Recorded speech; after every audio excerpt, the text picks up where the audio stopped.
Hello and नमस्ते to everyone, मेरा नाम है अमर और आप मुझे देख रहे हैं पंजाब केसरी और नवोदय टाइम्स पे। मेरे साथ है पंचायत की कास्ट, डायरेक्टर्स और मेकर्स। मेरे साथ है जितेंद्र जी, मेरे साथ है अक्षत, मेरे साथ है नीना जी, सुनीता जी और चंदन जी। कैसे हैं आप सब? बहुत बढ़िया बढ़िया। और प्रमोशंस, हेक्टिक की फन?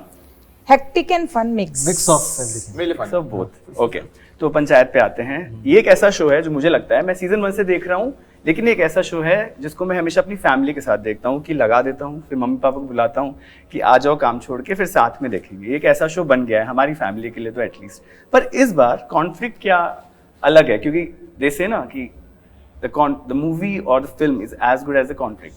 तो इस बार कॉन्फ्लिक्ट क्या बदला है? इलेक्शन के अराउंड है।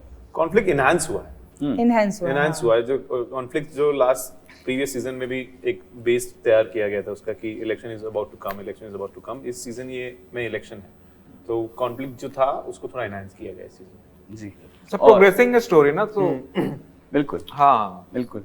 नीना जी, जो एक्टिंग के चैलेंजेस होते हैं, मतलब आप ऐसी एक्टर हैं जिनके बारे में बोला जाता है कि आप खुद ही में इंस्टीट्यूशन हो। तो शुरुआत की जो सीजन 1 सीरीज होती है बहुत भोली सी, प्यारी सी, अभी आप इलेक्शंस में आ रहे हो, तो क्या चैलेंजिंग इन टर्म्स ऑफ जो कैरेक्टर आर्क है वो छोड़नी पड़ती है कि आपको लगता है कि नहीं अभी मैं सब कर लूंगी?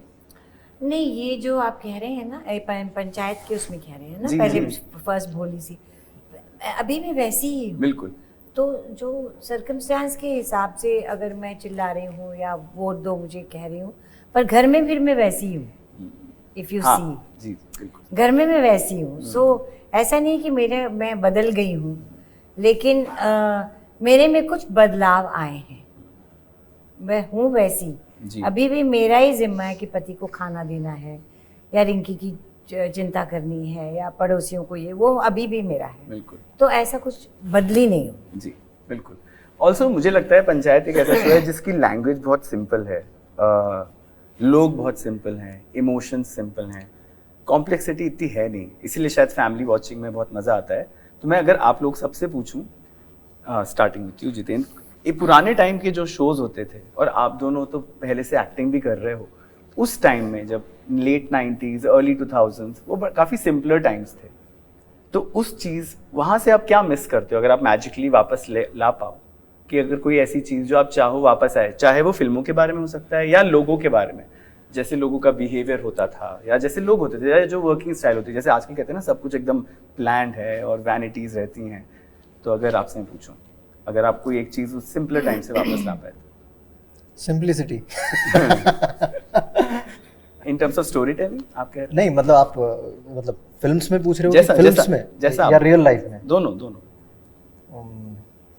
फिल्म्स मतलब अब हमने तो अभी शुरुआत की है और बहुत नए एरा के जो OTTs हैं उन पे हम चीज़ें बना रहे हैं। बिल्कुल। तो मुझे एक्चुअली पता नहीं कि पहले फिल्में कैसे बनती थी या वो बेटर तरीका था फिल्में बनाने का, या फिर जो अभी जो नई जनरेशन जिस तरीके से बना रही है फिल्में जी। और जिस तरह से वो टेक्नोलॉजी का यूज़ कर रही है अपनी फिल्मों में, वो बेटर है। मुझे वो कंपैरिजन करना मेरे लिए थोड़ा डिफिकल्ट होगा, बट मुझे ये लगता है कि हाँ मतलब आज के ज़माने में ज़्यादा चीज़ें अवेलेबल हैं एंड मतलब मुझे लगता है कि वो ज़्यादा यूटिलाइजिंग है, क्योंकि पहले अगर फिल्म मेकिंग की बात करें तो डिफिकल्ट, मुझे लगता है कि अगर उस एरा में होता तो बड़ा डिफिकल्ट होता इस तरह का काम ढूंढना या इस तरह की कहानी ढूंढना या इस तरह की पोजीशन पे आना, जो कि मुझे लगता है कि आज आपके पास ज़्यादा प्लेटफॉर्म्स थे जहाँ पे आप अपना टैलेंट दिखा सकते हो, अपनी कहानी बता सकते हो, लोगों तक पहुँच सकते हो। तो वो मौका मॉडर्न एरा है, इसलिए मुझे ज़्यादा मिला। तो मैं तो प्रेफर करूँगा कि हाँ ये जिस तरह से अभी फिल्में बन रही हैं चलती रहे। आप कुछ मिस करते हो उस टाइम? मैं तो बहुत अभी मेरी new to the industry also, and this is for me this is one of the most biggest project till now. जी। तो अभी आई एम आल्सो एक्सप्लोरिंग, और जितना नया कुछ खुद सीख पाऊँ या कुछ पुराना खुद स्टडी करूँ, देखूँ, पर मुझे लगता है कि चेंज जितना भी हो उसको जितना जल्दी एक्सेप्ट करें उतना बेटर है। अब मूव ऑन। हाँ, अब मूव ऑन करें, अदरवाइज अगर आप क्रिप करते रहेंगे चेंज को लेकर, तो then you will stay behind and people will move forward. Accept the change first. या ओके। नीना जी और सुनीता जी, आप बताइए, उस टाइम पे मैंने सुना है बहुत फ्रेटर्निटी वाली बातें होती थी, बहुत यूनाइटेड थे सब, और चीज़ें अलग थी। आई थिंक थोड़ी स्लो थी चीज़ें बनने में, एक फिल्म को बहुत ज़्यादा टाइम लग जाता होगा।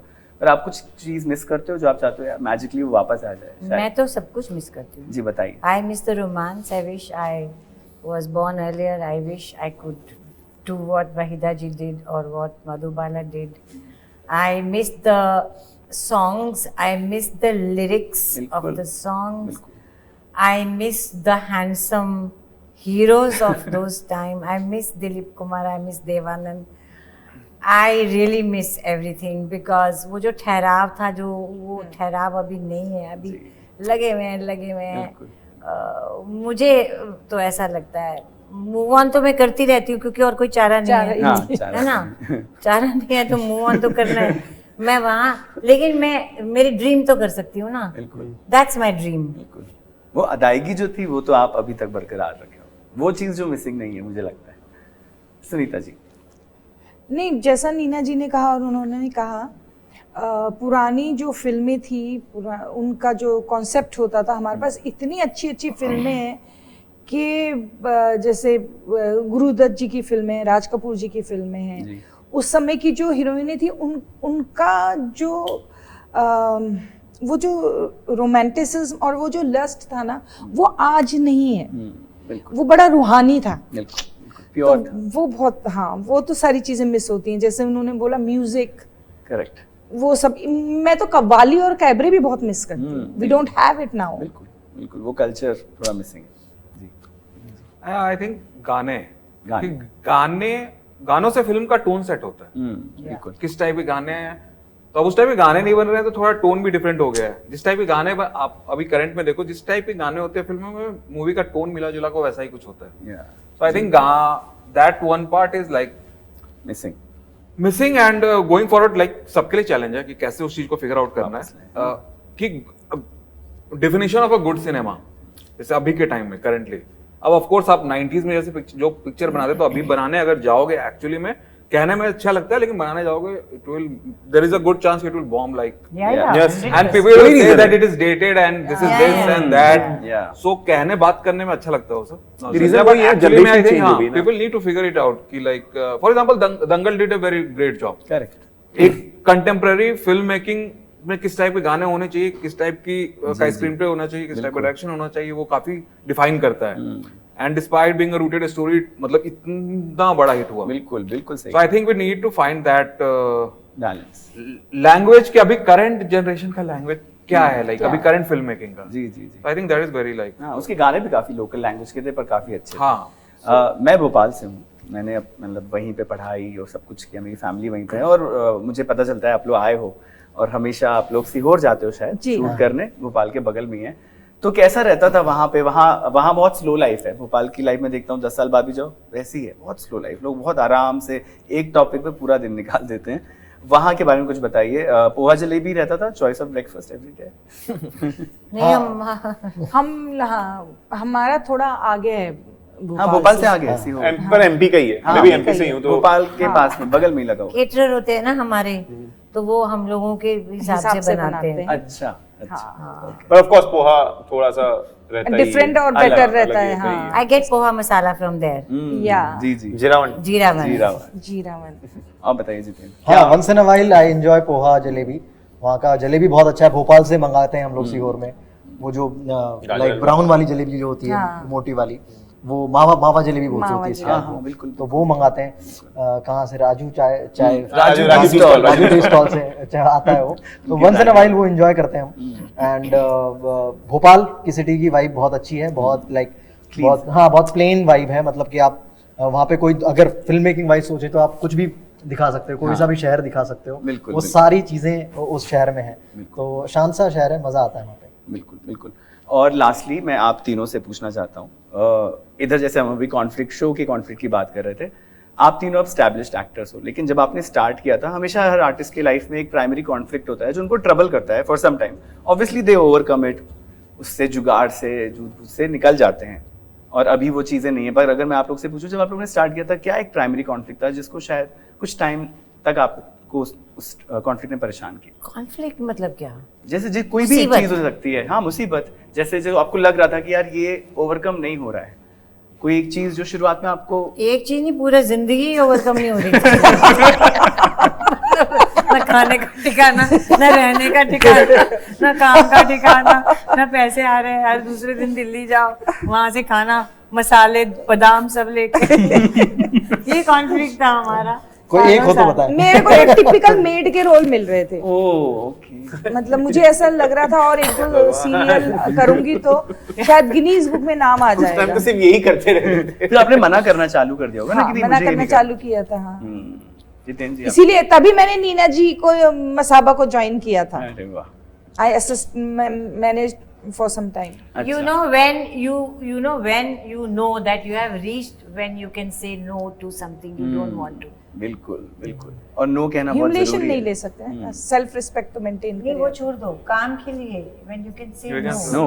No That means you have reached somewhere. ऐसा बोल रहे हैं। Yes. Otherwise तो हमें पर पैसे के मेरे लिए संग करना ही हाँ, पड़ता है। मैंने वही किया जब कुछ काम नहीं था, तभी मना किया। तो गड़बड़ किए ना। नहीं, पर दैट हेल्प मी। जी। हाँ, क्यों जी। 2 साल ब्रेक लिया जब मैंने मैंने तो करी किया, नहीं। मैंने मैंने तो सिंटा कार्ड भी कैंसिल कर दिया था, मैंने कहा मैं करूंगी ही नहीं एक्टिंग, जब कुछ और भी कर लूंगी। मैंने तो बहुत बहुत कुछ किसी जो भी आया किया।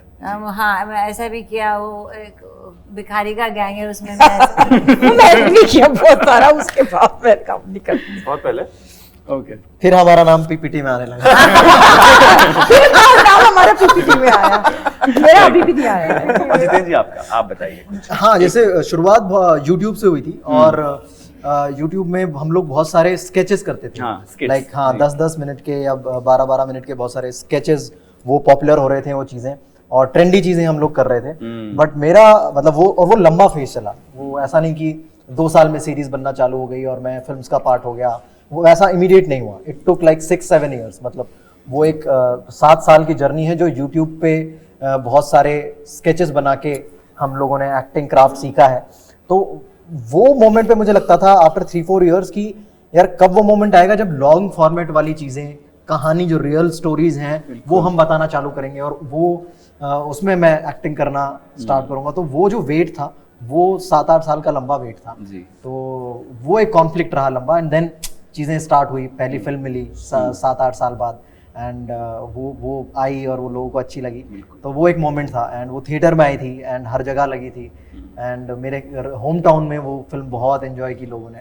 मेरी पूरी फैमिली ने, मेरे पूरे खानदान ने, मेरे शहर के लोगों ने वो एंजॉय की। तो वो एक मोमेंट था। एंड मैंने जब मैं कॉलेज में था देन एक ग्रैंड वाइवा हो रहा था जिसमें बहुत सारे स्टूडेंट्स को ये पूछा जा रहा था कि आप क्या बनना चाहते हैं, और वो इंजीनियरिंग स्टूडेंट्स थे और वो अपने एम्बिशंस वाली चीज़ें बता रहे थे कि वो इंजीनियरिंग को कहाँ लेके जाना चाहते हैं। और उस बीच में मैंने बोला था कि after 10 years I want to see myself in on big screen as an actor. बिल्कुल। और वो एग्जैक्टली 10 साल बाद वो मोमेंट आया मेरी लाइफ में। सो वो जो पूरा साइकिल था वो बड़ा इंटरेस्टिंग था। अरे वाह, lovely. I think consistency is the key, और इसी तरीके से आप लोग कंसिस्टेंटली पंचायत की सीजन्स लाते रहिए और हम एंजॉय करते रहेंगे। Thank you. Thank you so much. Thank you. Thank you very much. Thank you.